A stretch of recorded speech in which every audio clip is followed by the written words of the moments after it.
जय हिंद दोस्तों। नींद हमारी एक डेली हैबिट है। नींद शरीर की एक एक्टिविटी है जो हमारी लाइफ में एक इम्पोर्टेंट रोल प्ले करती है। कई फिजिकल और मेंटल हेल्थ कंडीशन भी नींद से जुड़ी हुई है। 1950s के दशक की शुरुआत में नींद को एक निष्क्रिय यानी पैसिव एक्टिविटी माना जाता था। हालांकि फिर स्टडीज से पता चला कि भले ही शरीर निष्क्रिय पड़ा हो, लेकिन उस दौरान हमारा ब्रेन हाईली एक्टिव होता है। डॉक्टर योंग-च्याट वोंग के अनुसार एक व्यक्ति को क्वालिटी स्लीप यानी गुणवत्तापूर्ण नींद लेने पर ध्यान देना चाहिए, न कि उस पर कि आप कितने घंटे सोते हैं। आप एक आरामदायक नींद ले सकते हैं, लेकिन वैज्ञानिक रूप में इसका मतलब है कि आपको गहरी नींद में जाना है। उन्होंने ऐसे 4 पैरामीटर्स बताए जिससे नींद की क्वालिटी का अनुमान लगाया जा सकता है। पहला, डॉक्टर वोंग के अकॉर्डिंग जो पहला पैरामीटर है वो है स्लीप एफिशिएंसी यानी नींद की दक्षता। इसमें आपको वो टाइम कैलकुलेट करना है जब आप वास्तव में सो रहे होते हैं। एग्जाम्पल के लिए मान लो कि आप 2 से 3 घंटों के लिए अपने बिस्तर पर जाते हैं, लेकिन इसका मतलब ये नहीं कि आप सो ही रहे थे।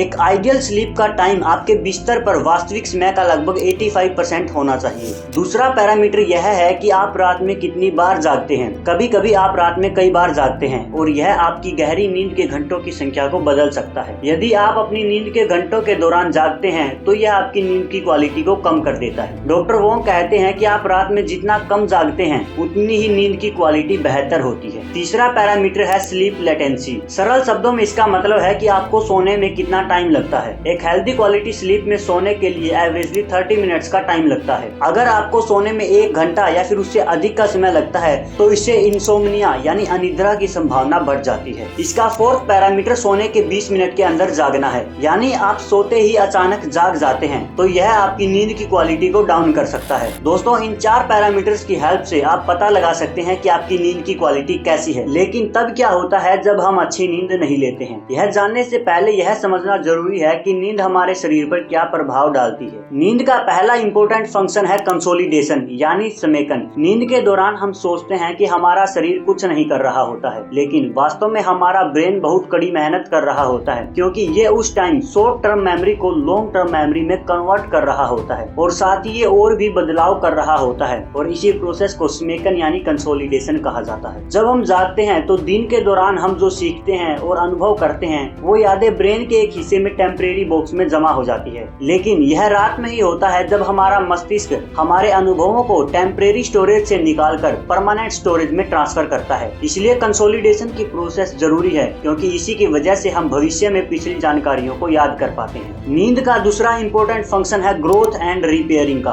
नींद के दौरान जब हमारा शरीर आराम कर रहा होता है तो यह बहुत सारे ग्रोथ हार्मोन्स को रिलीज करता है जो हमारी ग्रोथ और रिपेयर के लिए जरूरी है। यही कारण है कि छोटे बच्चों को अडल्ट्स के कंपैरिजन में ज्यादा नींद की जरूरत होती है, क्योंकि उनका शरीर ग्रोथ हार्मोन्स को रिलीज कर रहा होता है। इसका तीसरा इंपॉर्टेंट फंक्शन है रेस्ट एंड रीबैलेंस। शरीर हमारे हार्मोन्स और ब्रेन को रीसेट और रीबैलेंस करेगा ताकि आप थकान महसूस ना करें। तब क्या होगा जब आप 1 या 2 दिन तक अच्छी नींद नहीं लेते हैं तो आप ठीक से फोकस नहीं कर पाएंगे, आप अधिक इरिटेटेड, स्ट्रेस्ड और एंगर फील करेंगे, आप थकान महसूस करेंगे फिजिकली भी और मेंटली भी। यदि आप 1 या 2 सप्ताह तक अच्छी नींद नहीं लेते हैं तो ये आपकी इम्यूनिटी को भी अफेक्ट कर सकता है। साथ ही हमने जो नींद के 3 इंपॉर्टेंट फंक्शंस जाने थे, जैसे first consolidation, second growth and repair, third reset and rebalance, ये सभी इंपॉर्टेंट फंक्शंस हमारी बॉडी ठीक से परफॉर्म नहीं कर पाएगी। लेकिन तब क्या होगा जब आप बिल्कुल ही सोना बंद कर दें?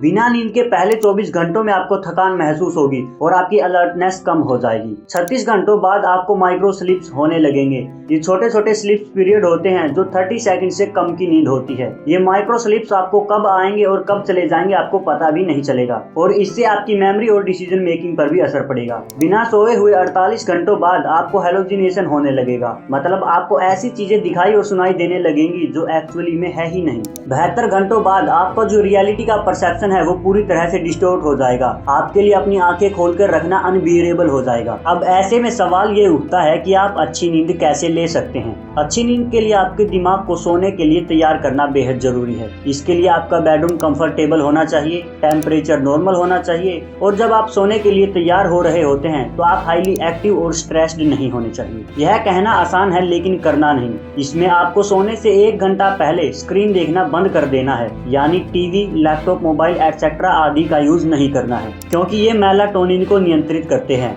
मेलाटोनिन जो दिन के बाद के घंटों के दौरान उत्पन्न होता है वो शरीर को सो जाने में मदद करता है। एक स्टडी में पता चला कि जो जो स्क्रीन हम देखते हैं उससे ब्लू लाइट एमिट होती है, जिससे मेलाटोनिन का उत्पादन कम होता है। चूंकि मेलाटोनिन हमारी सोने में मदद करता है तो इसके कम उत्पन्न होने से हमारी नींद काफी प्रभावित होती है। इसलिए हो सके तो सोने से 1 घंटा पहले बुक्स पढ़ने की आदत डाल दें। दोस्तों, आपकी नींद की क्वालिटी कैसी है हमें कमेंट्स करके जरूर बताना, और वीडियो यहाँ तक देखने का बहुत बहुत धन्यवाद।